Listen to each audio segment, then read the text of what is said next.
Айтыңызчы, Нақполов Нұрғазы менен жеке жолугушуу акыркы жолу качан жана кайсыл жерде болгон? Так, мен кабинетиме келген, дискуссиянын ичинде февраль айынын башында болчу элек. Февраль айынын башында бир массаж жасап Украинадан мекемесинде мен кабинетке келдим. канча жол жолуктуңуз эле? 1-2 жыл жұмысқа керек. Если надо, дойдем до суда, судебного течения. Я тоже уже начал понимать, нет уже. Министерство хозяйства işini bilген жоқпын.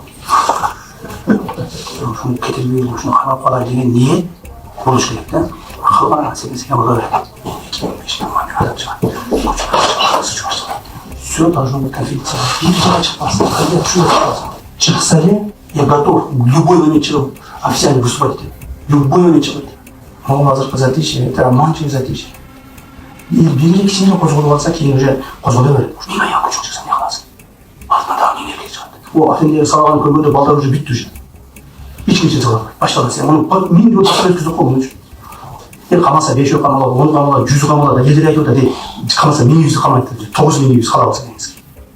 Анан баяғыдай болған 2010-дай, 2011-12-дегідей жол тосмайды, жол açmaylar, аяқты басып алды, бияқты басып алды, үшін ұрышталар.